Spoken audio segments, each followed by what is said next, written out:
Good evening and welcome to the first 2018 gubernatorial debate between 5 of our gubernatorial candidates from the GOP side.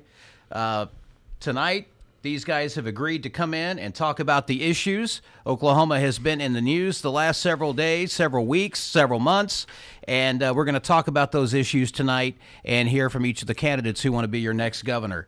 Want to introduce, first of all, going from number 1 to number 5, Tulsa businessman Kevin Stitt is here tonight, and we appreciate you being here, Kevin. Thanks for having me, Todd. We're really looking forward to it. It's our pleasure to have you here. State Auditor Gary Jones, who lives out in the country and comes to the city to work every day. And Gary, it's our pleasure to have you here as well, sir. Thank you. I appreciate you having me. Another guy that's not a stranger to anybody. He comes from a family. In fact, your maybe second generation Oklahoma servant of Oklahoma. Your dad, obviously a great servant of our state, Lieutenant Governor Todd Lamb. Glad to have you here. Thanks, Todd. Great to be with you. And Oklahoma City Mayor Mick Cornett, who's about to turn the reins over on Tuesday to David Holt. Next January, the mayor is hoping to be sworn in as our next governor, and we're looking forward to hearing from you tonight as well, Mr. Mayor. Thanks for having me. And finally, Tulsa attorney and a man that I've come to know very well and ran for governor in 2002. He also is no stranger. We don't have any strangers here at this table tonight. Gary Richardson. Gary, glad to have you here. Thank you, Todd. It's good to be here, and thank you for having this debate. I think it'll be educational for the people. Absolutely. And tonight, each of our candidates have drawn a number from 1 to 5. And what we will do as we begin tonight is we will give each of you guys a minute for opening statements. And then we will begin asking questions. So tonight, number 1 is over at Kevin. You drew number 1? Yes. So Kevin will give us the first opening statement. Thank you so much for having us here tonight. I really appreciate you tuning in and listening. So a little bit about myself. I'm not a politician. I grew up in Norman, and Dad was a pastor there at Riverside Church, so he was there for 30 years. And then I went to school in Stillwater, went to Oklahoma State, got an accounting degree, then moved to Tulsa, and started my company, Gateway Mortgage Group, with $1,000 in a computer back in January of 2000. Today, we employ more than 1,100. Let me back up and introduce my wife first. So I've been married also for 20 years. We have 6 children. But I've been in the private sector for the last 18 years, and it's all been about hiring people smarter than me and setting the vision, the strategy. So why am I running for governor? As I travel, I've got about 165 offices. We do business all over the country.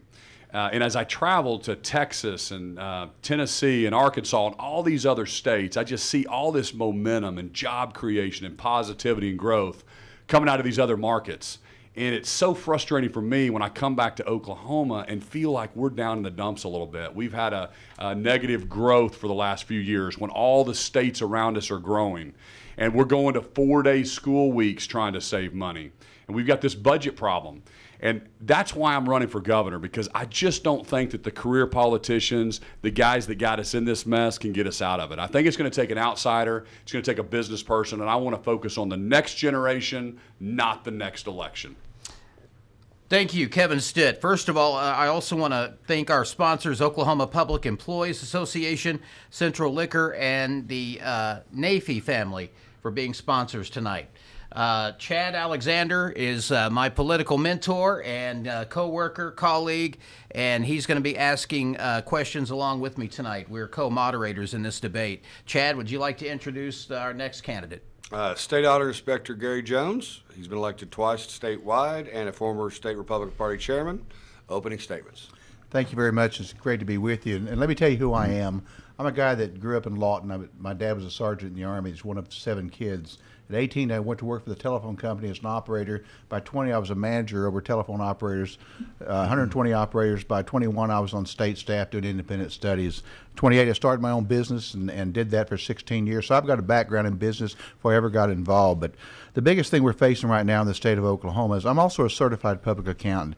We're facing a tremendous financial crisis right now. So we need somebody that can walk in from day one, understand what needs to be done, and fix the problems. I have a history of being a problem solver, being able to go in to analyze things, come up with solutions, and get those solutions implemented. And that's what we need today in order to get this state out of this crisis mode that we're in today, because we can't afford to have somebody with on-the-job training. We need somebody that can really walk in, take the bull by the horns, and get things done, and I can do that. Thank you, Gary Jones. And now, serving his second term as Lieutenant Governor, it is my pleasure to introduce Lieutenant Governor Todd Lamb. Todd, thank you very much, Chad. Thank you, KOKC, for hosting this forum this evening. It's an honor to be here. Todd Lamb, I was born and raised in Enid. My wife was born in Ada. I think I'm married to the best public school teacher in the state of Oklahoma. We have 2 kids, a high schooler, a middle schooler. Some folks know my political background, as you alluded to, Todd, even my private sector background, but I also have a background in law enforcement as a former special agent with the United States Secret Service.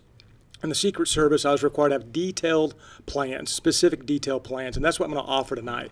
My vision for Oklahoma is to renew Oklahoma, reform our budget process, education funding with education reform, 77 county focus, economic diversification, and workforce development.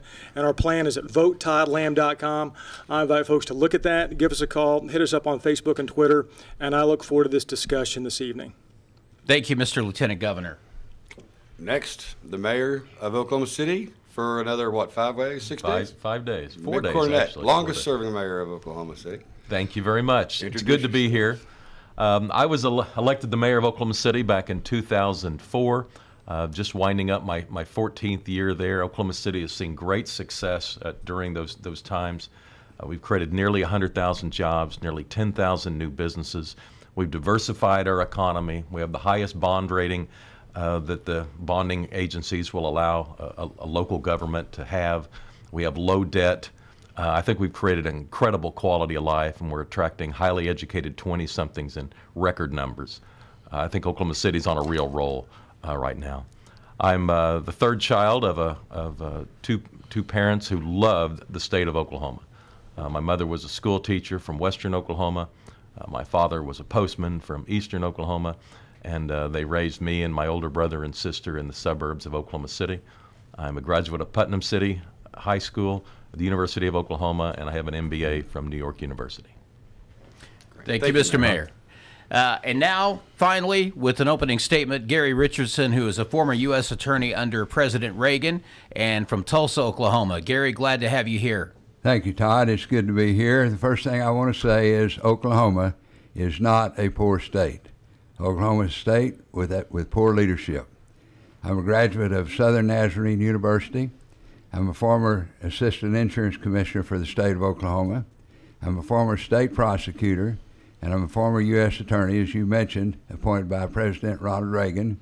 I was appointed to handle the scandal in the county commissioner of Oklahoma, the county commissioner, the largest scandal in the history of the state and in the nation at the time. I want to say that from my viewpoint, Oklahoma is in bondage to corruption, waste, and foolish spending. We have got to have a new kind of leader that knows how to deal with these type of things and knows how to clean up our state. When President Trump said he's going to drain the swamp, we need to drain the swamp in Oklahoma as well. I'm prepared to do that. I'm qualified to do that. I will do that. We will turn our state around. It's like a ship without a captain going in circles. We need a captain running this ship. Thank you, Gary. Thank you, gentlemen, for your opening statements. And now for the first question, I'm going to give it to my friend Chad. Absolutely. I've had all you gentlemen on this show, and I've known some of you 20 years, some of you less, but I know all of you. And as I said, as we go along, the questions will get tougher. That's tonight. Knowing what most of you have said on my show, you'll have some qualified questions that each of you will address the same question. We will begin with the first one with Gary Richardson, as we did upon the drawing. Would you have signed or vetoed the legislation passed for pay increases for teachers and public employees that have passed in the last 2 weeks? For those people that have said no new revenue without forensic audits, Forensic audits of major agencies, as you know, will take some time. The Board of Emergency Certification meets about 6 weeks into session. So while you're waiting for forensic audits, if that's your answer, or for new revenues, what your revenues will be, what will you do for your budget priorities in the first session while these forensic audits are going on, or are you just for revenues? Is that one question or three? It is a combined question of your mixture of answers over several times. Well, let me first say I totally understand the frustration of the teachers. They've been promised for years raises, so I understand that. And I will say this, that it's very difficult to set a budget when you don't know what you have. We don't know what we have in Oklahoma because we haven't been doing audits. Just like the state health department recently, they found misappropriations in excess of $30 million. They found misappropriations in other agencies. And when the leadership was asked, is this going on in all the agencies? The answer was, we don't know. So it's very difficult to know how to set a budget when you don't know what you have, and that's why our legislators are telling us they're dealing with 3 different budgets, one from the governor, one from the House, and one from the Senate. That is crazy. We have got to have some leadership that directs this ship, as I said, because it's going in circles. I will tell you that as governor, we will audit every agency in the state. There will be some forensic audits. There will be some performance audits. We will get to the bottom of where we are in this state. Last year, when we announced an $878 million deficit in Oklahoma, Arkansas had an $800 million surplus. They don't have the oil industry we have. They make $6,000 a year per capita less than we make in Oklahoma. Go figure. They don't even have the turnpikes we've been told we had to have in Oklahoma in order to have good roads. So for clarification, would you have signed the revenue package and the pay raise or not sign it, veto it? I would probably have signed the package, but I would take a strong look at anything further than that. Mayor Cornett? Well, I have a lot of experience in the budgetary process. I've been the mayor for 14 years, and I was on city council for 3 years before that. And so I played a role in the last 17 budgets. They've all been on time. That we've never had any of the chaos that you've begun to see annually down at the state capitol level. We have a very open process. Every elected official is allowed to weigh in. And at the end of the process, we have several weeks typically where people from the general public can come in and talk about it and ask questions. And then finally, the council and I will vote. And I think the fact that you've seen, kind of a lack of calamity at City Hall as opposed to what you've seen down at the state capitol speaks volumes to our ability to handle a budget and understand how to deal with the budget. There's been a lot of years where revenue didn't meet our expectations, but we got on the issue early, and you never saw it reach the type of anarchy that we've witnessed the last few years. We have an incredibly tight ship. And I think people appreciate the manner in which we conduct ourselves down at City Hall. You're not going to get rid of 10 years of anger by the teachers in a week. I think teachers have a right to be angry. They've been misled, they've been cut, and they've seemingly not had the tools and the dollars they need to educate their kids.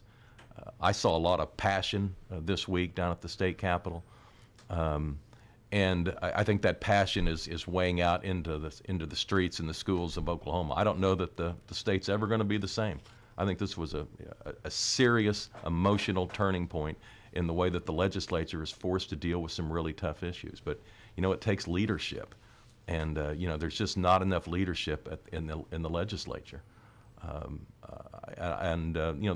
As I travel the state campaigning, and I've been in every county by now.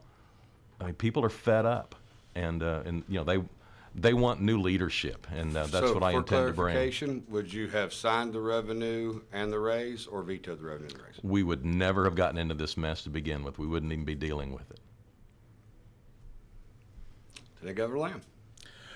Thank you for the question, Chad. For the last 8 years, I've been visiting all 77 counties. I've been in countless classrooms, countless schools, talking to teachers, superintendents, principals about education.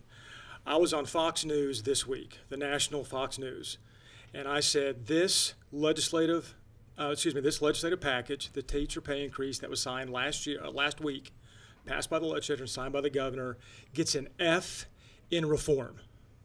I'm opposed to tax increases. I've been on the record time and time again and opposed to tax increases, and there's no reform. We continue to kick the reform can down the road in Oklahoma. Let me get very specific in detail and share you my plan and my solution. 65%.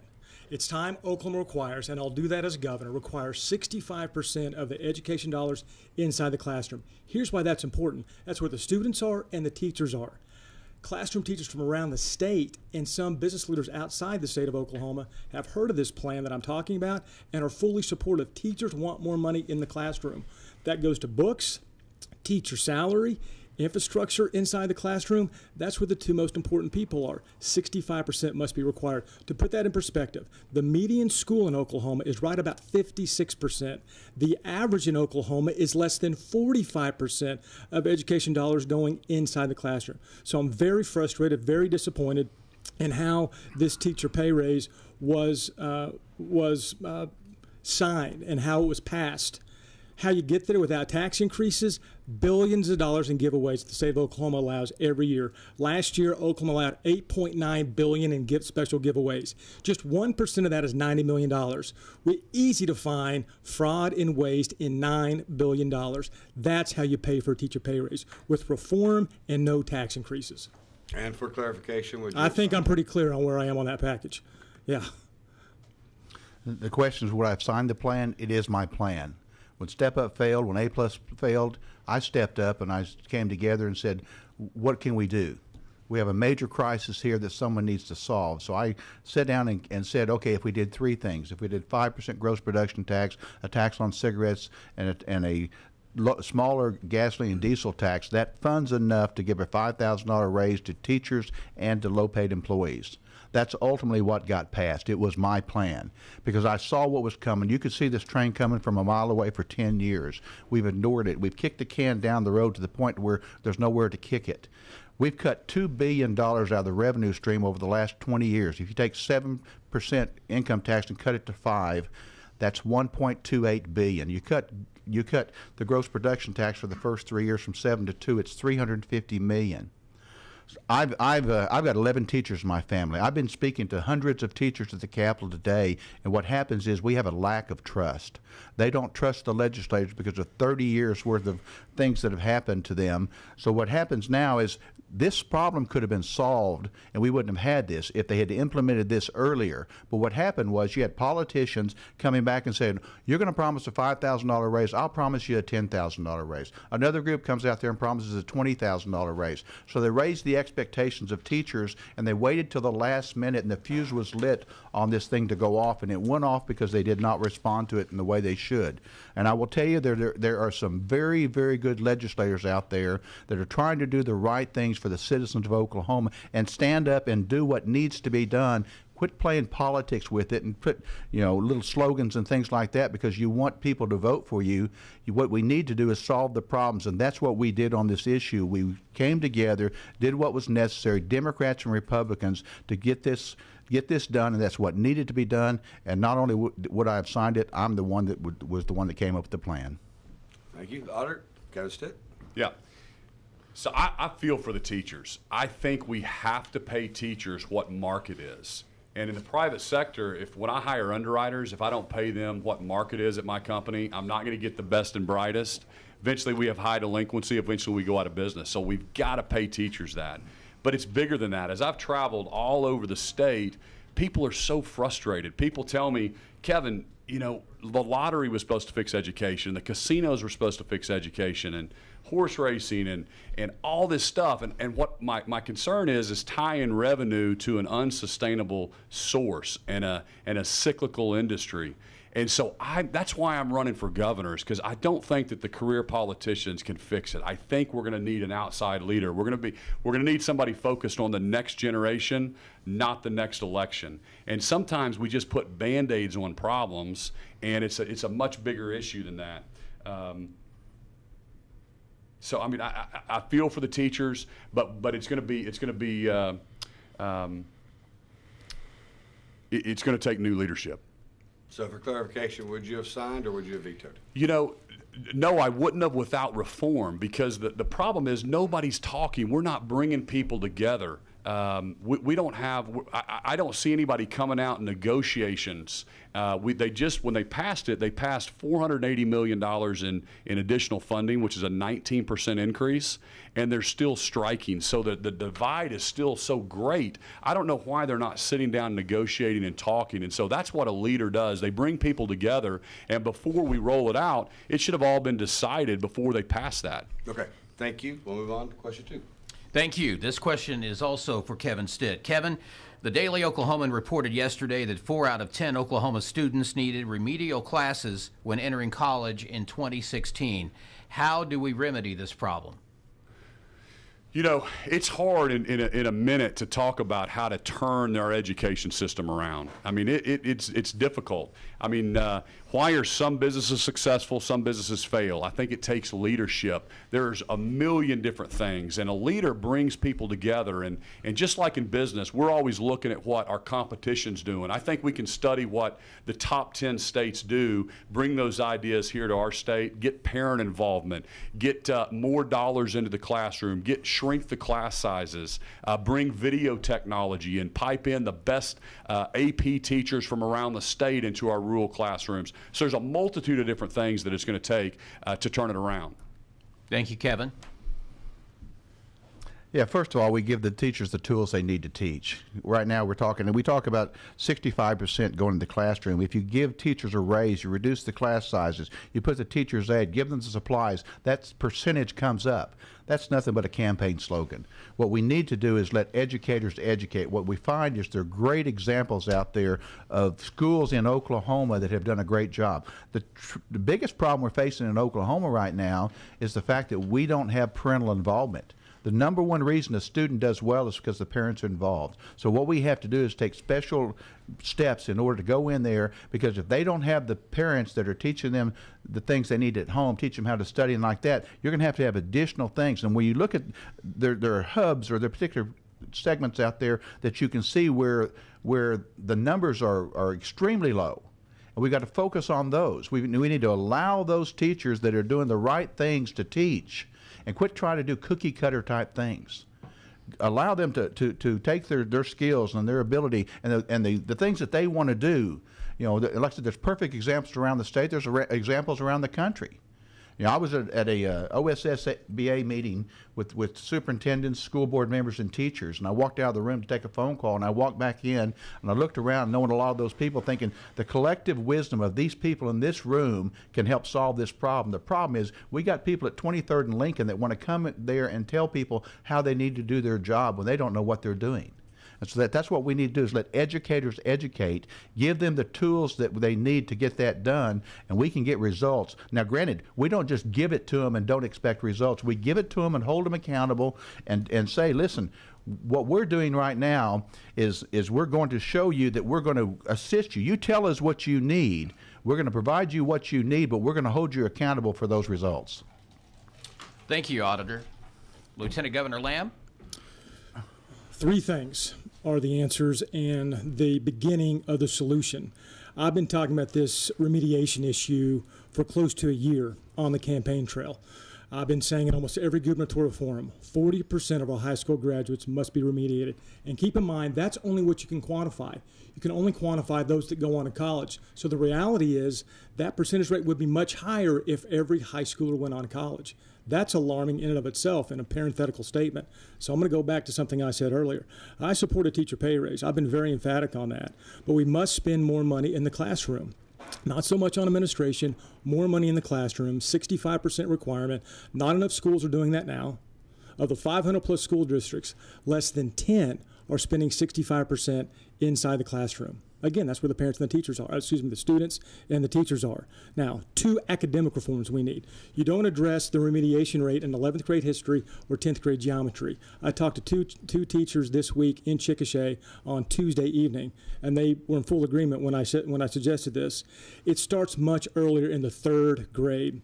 Of those that have a tough time graduating high school, 88% of them could not read at grade level in the 3rd grade. So what's Governor Lamb will require, Kids must read at the third grade level before getting out of the third grade. Kids must be able to do math at the third grade level before getting out of the third grade. We started down that road of reform years ago, and it was immediately watered down by a legislator, which was unacceptable. And I've got a title for this. It could be called the Pro Fourth Grade Teacher Act, the Pro Fourth Grade Student Act. We're putting kids in the fourth grade that are not ready, and they're behind day one. It's time to add some rigor and require third grade reading and third grade math before kids get out of the third grade, and start them down the road to success and not failure through their academic career. And folks can read more about my plan at votetoddlamb.com, or hit us up on Facebook for any questions. Thank you, Lieutenant Governor Lamb. Mayor Cornett. Well, we got to keep our best teachers, and we're going to have to pay more to do that. I want to see the teacher salaries go up to at least the regional average. I want to see us be willing to pay more for STEM teachers. As I've traveled around the state, I've seen a lot of school districts starting to invest in the physical capital improvements for STEM education. There's a lot of really good things happening out there. I don't think that we give enough credit to some of the districts that are doing a really, really good job. But we're going to have to get classroom sizes down, and we're going to have to pay teachers more to keep good teachers in the classroom. But beyond that, we have a cultural issue in Oklahoma. We've just allowed education to be too low of a standard. It's too low of a priority. And you can put health in that same category, and health and education. I intend to be the governor who 12 months a year is championing health and education, traveling the state, talking to people about how important it is for themselves, for their families, for their communities. As a state, we've got to prioritize health and education, or we're always going to find ourselves trying to figure out how we can get a sustainable, strong economy. Health and education have to be addressed, and I think you've seen a little bit of that in Oklahoma City. We have diversified the economy, we have a strong economy, and we're starting to see a lot of the positive repercussions of attracting highly educated 20-somethings into our community, and how that can help build the economy going forward. But we're not going to be able to continue to attract that type of young workforce if we don't improve education, and that comes with better teacher salaries, retaining teachers, and getting more money into the classroom. Chad, I'd rather look bad than not clarify something. I would not have signed a tax raise. I'm totally against raising taxes. I do not believe that's the answer to the problem in Oklahoma today. When it comes to the issue we're facing now, the question we're facing now, I have 5 grandchildren in school. I hear their stories. They come home talking about the lack of discipline in the classroom. I think that's one thing we have to address, is the discipline in the classroom. Of course, sometimes there's so much fear from the teachers of disciplining the children that it goes so far the other way. So I think that's part of it. When it comes to education, I believe it's the bedrock of economic development in our state. If we don't have good education, everything else fails. So as to helping those qualified to get in college without having to take remedial tests and training, I think it's going to call for, as the mayor said, giving the teachers the money they need in order to do the job they're doing. You know, you hear kids talk about they don't have pages in their books. I don't know if that's true or not, but if it isn't true, and I assume it is since that's what we hear, that's a problem. I think a lot of it's attitude. You know, our secretary at the office today said she doesn't like winter months. I said, how's that working for you? You have to face it 4 months out of every year. You know, it's about your attitude. It's how you think about it. You know, the bumper sticker in Texas says, I wasn't born here, but I got here as soon as I could. We need that attitude in Oklahoma. We've got to turn the attitude around. I think that's number one. And we've got to have teachers that are excited about what they're doing. They go to work every morning excited, with enthusiasm, want to teach the children. So I think we can turn it around, but I think it's got to start at, you know, at the place of getting things healthy in Oklahoma to where people are excited about the job they do. Thank you, Mr. Richardson. Question 3, we'll start with Mr. Richardson and go back down the table. Wait, you started with me on the last one. Start Mr. Stitt on the second question. Oh. This is the third question. In November of 2016, State Question 780 passed with almost 60% of the vote, which is a landslide for anyone who follows elections. After its passage, before its implementation on July 1st, people arrested on simple possession, charged with felonies. We put, according to the Daily Oklahoman, on March 28th on the front page, 882 people into prison for simple possession. costing about $23,000 a year with someone for the substance abuse problem. That's around $20,286,000 a year for their sentence. Would you support making 780 retroactive, that anyone who's served over a year would be released? Absolutely. I think we're putting way too many people in prison that we shouldn't be putting in prison, but I'll tell you one of the reasons why I think we are. I'm totally against private prisons, but we have a contract with the private prisons to make certain they have so many inmates. I think we're putting inmates in jail, prisoners, putting people in prison that shouldn't be. I think we're giving them way too many years to serve. We need criminal justice reform in our state. Last year in Texas, they had criminal justice reform. They're closing down 9 prisons. In Oklahoma, we're building 2 new prisons at the cost of $800 million. When you look at the terms that are given by the judges today, they're way too long in too many instances. I also say when someone served their term, they should be restored to society. So yes, I think our criminal justice reform and sentencing reform needs to be looked at, needs to have some changes made to quit putting so many people in prison that shouldn't be. We're #1 in the nation with female inmates. We're #1 in the nation with male inmates now. There's something wrong with that picture. It's costing us way too much money. 55% of the people that go into prison today have mental illness or addiction problems. We have 300 beds in Oklahoma for those with those kind of challenges. We should have 2,000 beds in Oklahoma. As you said, it's costing us $23,000 a year to put an inmate in prison. It costs $2,000 a year to put someone with mental illness in a bed where they treat you for mental illness. We have got to make some changes in our state that make sense. Mayor Cornett. You know, nothing is as powerful as an idea whose time has come, and I think Oklahomans are ready for serious criminal justice reform. I think one of the reasons its time has come is because you see support on both sides of the aisle. Whenever you see Republicans and Democrats agreeing in general on an issue, that's the time to start movement on it, trying to figure out how we can make a system better. We should all be embarrassed by our incarceration rates. No state should be satisfied when they're #1 in incarcerating women and nearly #1 we're incarcerating men. Our recidivism rate is embarrassing. If we could just keep people from going back into prison, our numbers would improve dramatically very, very quickly. It pains me to understand that if a kid drops out of an Oklahoma high school, probably not going back.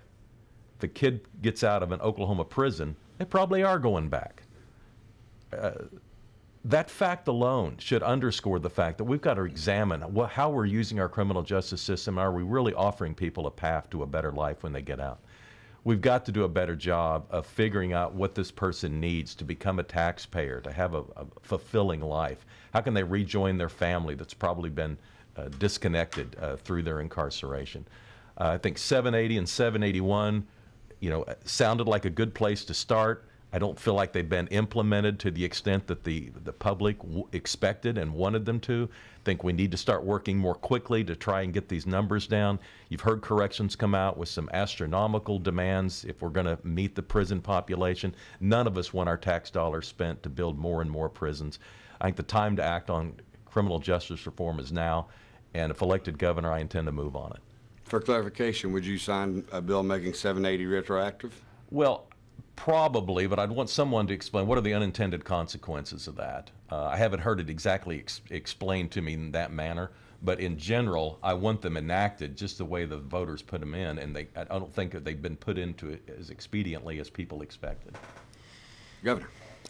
Chad, I cannot say that I would retroactively enforce 780 and 781.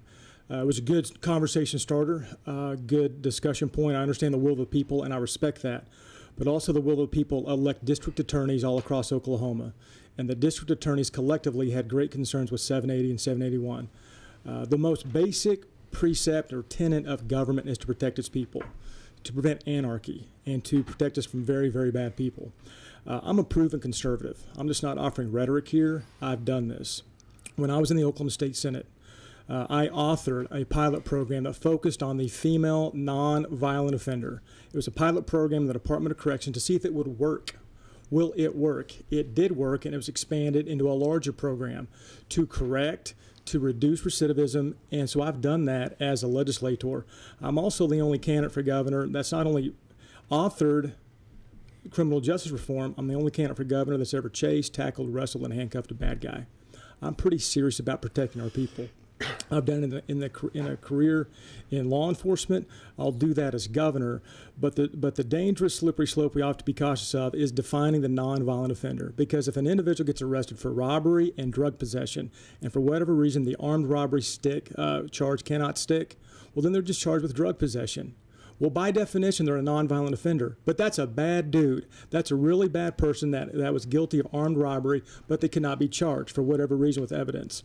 Now, let me go back to the Women in Recovery program that we instituted in Department of Corrections. I went to a graduation, and I saw a young lady get emotional at the microphone speaking at her graduation. She was about to be released and go back into society, and she said, for the first time this year, I'll be a taxpayer. That was moving and emotional because that young lady knew that she was no longer a consumer, she's now a producer. She was excited about paying taxes that year. That changed a life, that changed a family, and that broke a cycle, and we need to do more of that in Oklahoma, and Governor Lamb will do just that. Gary Jones. Yeah, I think that what's interesting is the fact that criminal justice reform passed legislatively before they came back and did this again because the legislature did not implement their own laws. About 15 years ago, or actually about 13 years ago, the legislature hired an outside consulting firm to do an audit, spent $1 million, and the recommendation was that you need to come in and spend about $10 million to fix some major problems you had. And they said, well, we didn't have $10 million. They put it on a shelf and ignored it. You know, about 6 years ago, we were asked to do an audit on the Department of Corrections. We came to very similar conclusions. Is the fact that we don't have treatment programs. We have the problems with the facilities. They're crumbling. The guards are underpaid. There's not enough guards, and so the recommendations we made were things that could be done better. But you're going to have to make an investment in it. You know, what we need to do is we need to have drug treatment programs. We need to have mental health treatment programs. We need to try to do things we can to keep people from going into prison that they did something wrong, but that we're not afraid of, and that we can still punish them, but allow them to do the things necessary to get back into society before they ever go into prison. You know, drug court, different things like that. Veterans court. There's several different things that can be done, but we don't have enough of it.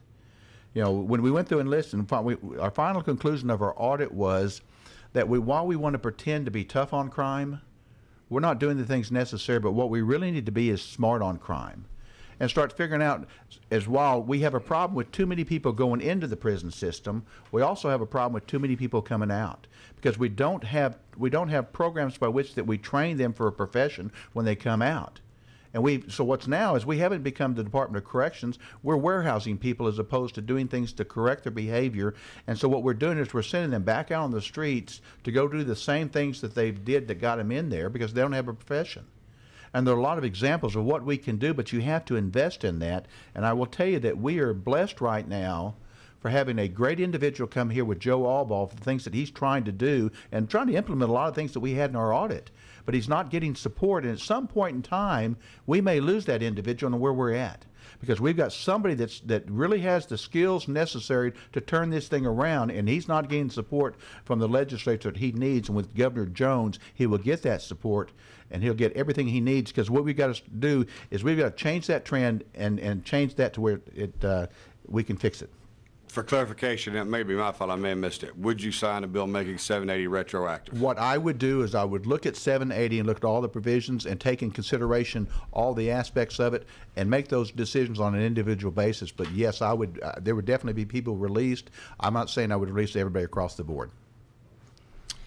Yeah, this is something that I'm pretty passionate about. As I've started studying this issue, we are #1 in female incarcerations. We're #2 overall. We're fixing to be #1 overall because Louisiana just passed criminal justice reform. And the Department of Corrections is asking for $800 million more. We're not going to be able to afford it. I met a lady in eastern Oklahoma who was sentenced to 45 years in prison, and she had the equivalent of $200 worth of drugs in her hand. Amount of drugs can fit in the palm of your hand, and she had Sudafed on her possession, so they got her for manufacturing. where another state might have given her drug court or a year. So the fairness in sentencing just doesn't make sense to me. We've got to, then the unintended consequences of the foster care and the amount of kids that are going to end up in prison because their parents were in prison. So we've got to give the DAs the sticks that they need to put the bad guys away, but the drug offenders, the addictive personalities, we've got to figure out better outcomes. And there's a lot of stuff that we can look at from other states that they're doing that have better outcomes than just incarceration. You know, there's just a lot of things we have to do. That's why I'm running for governor, because I think this should have been fixed before, and I just don't see the guys that are there, you know, fixing it. We need an outsider to do it. And so, for clarification, would you make 780 retroactive? Someone served over a year in prison, they would be released. You know, I would have to look at that, and because I would need to know, like, the unintended consequences, like the mayor said. There would certainly be sentence reductions and some people released. I can't say across the board that we would just let everybody out from a previous crime. Thank you, Kevin. Next question, I believe, is for Gary. No, we come back. Are we going back to Kevin? Okay, so we're going with Kevin again.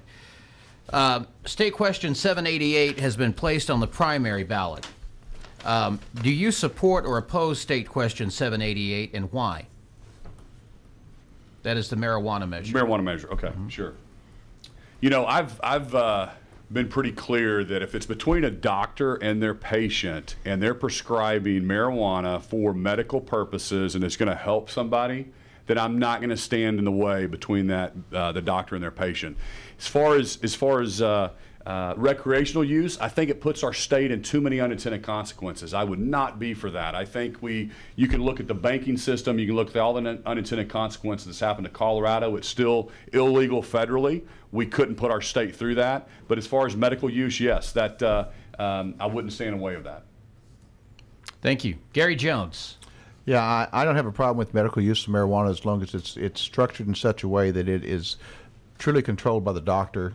But the way that this particular bill is written is not that, and so as written, I would not be in favor of it. However, if the public passes it, then what I'll do is do everything I can to make it so we protect it from not migrating into recreational use, and that it is intended for medical purposes, and work with the legislature to make sure that wording is in there to protect that.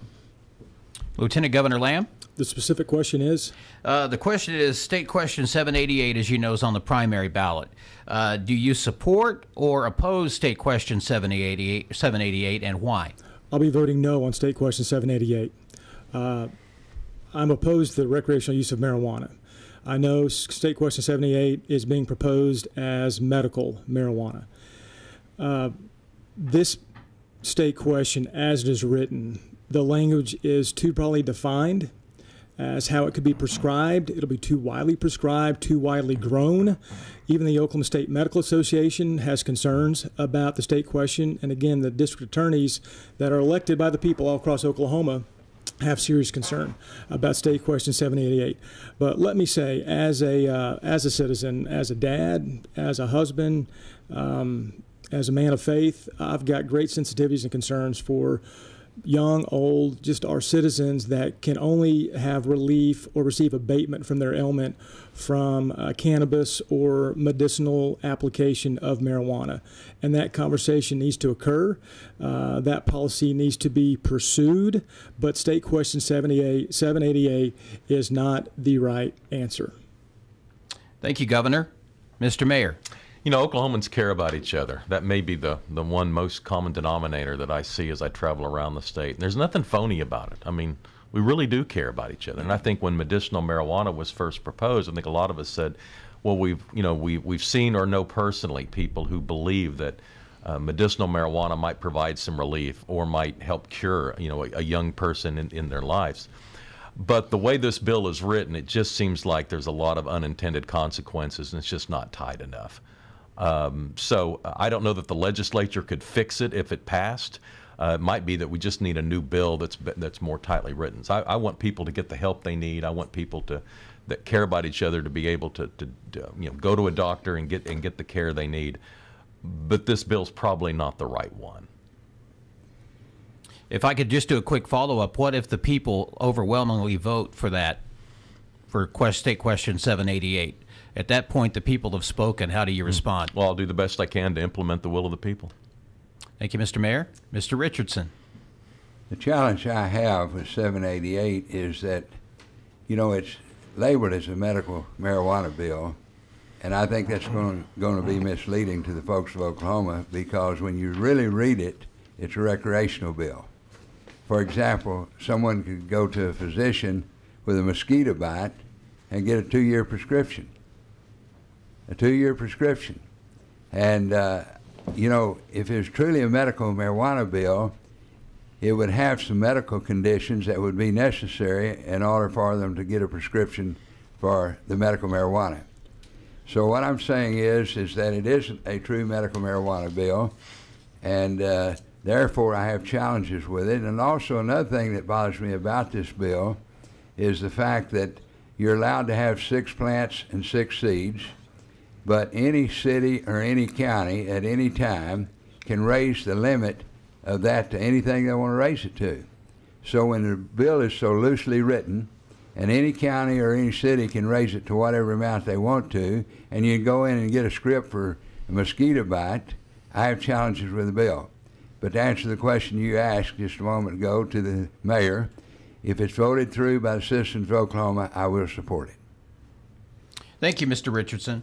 At this point in time, we've ran out to the point where we're going to have to go to closing statements. And I'm proud of you guys. Nobody has had a couple more questions, but we're not going to get to them. And so you guys haven't mentioned again. names, so we haven't had to go for the 1-minute rebuttal. So you guys have been very disciplined tonight. Kudos to you. And thank you all for coming. We do appreciate you taking time on a Friday night to sit down. And with once us. again, if I could thank our sponsors, Oklahoma Public Employees Association, Central Liquor, and the Nafee family for being our sponsors tonight. And it's a pleasure to have each of you guys.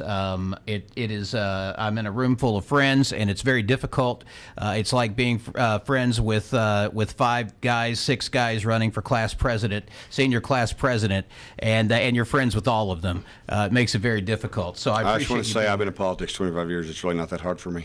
But we do need to move to closing statements. Mr. Richardson. Thank you very much.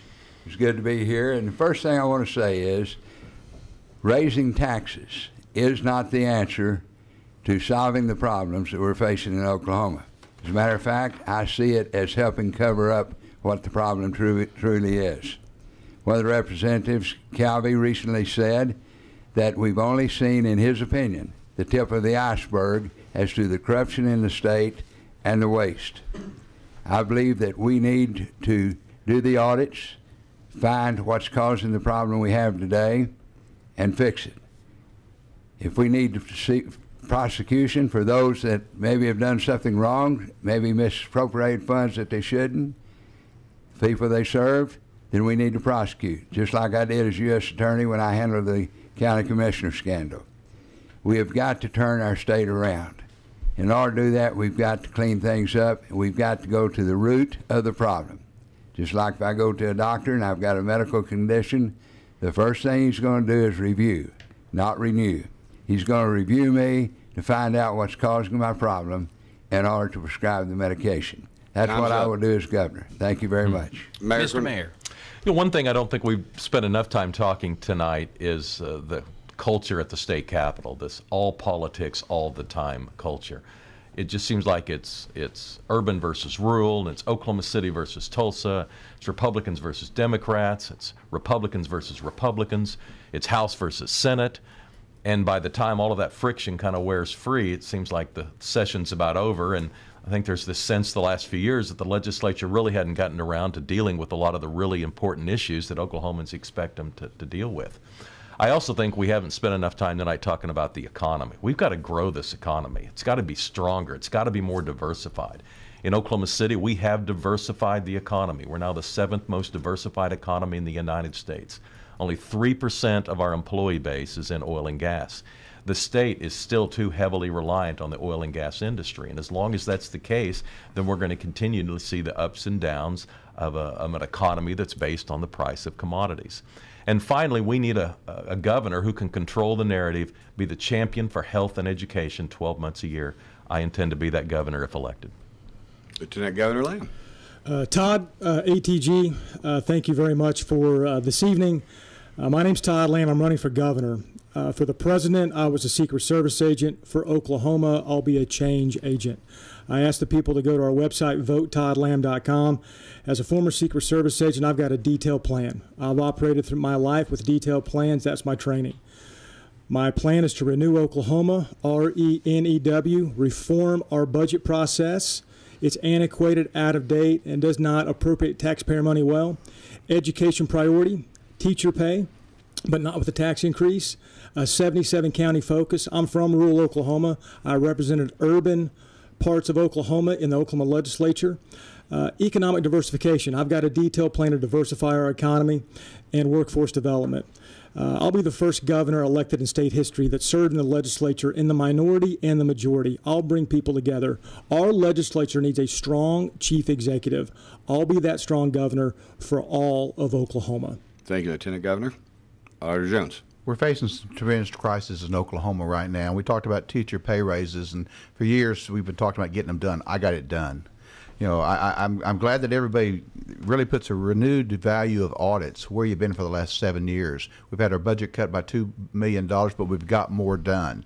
I know how to go in there to do a risk assessment of the state, to do things necessary. As far as budgeting, I put out a plan called the needs-based budgeting plan, which is a modified version of zero-based budgeting that I don't just talk about today at election time. I've been talking about for 7 years. That said that we go in to do the things necessary with one budget office instead of 3 different budget offices, that's staffed with professionals that know what they're doing. The biggest mistake we've had in government right now is we have people that don't know how to run government, don't know how to run business. I know how to do both. And I have a history of being a problem solver, of identifying problems, finding solutions, and getting that done. That's what Oklahoma needs today, and that's what I'm offering for the citizens of Oklahoma. I'd like to have your vote.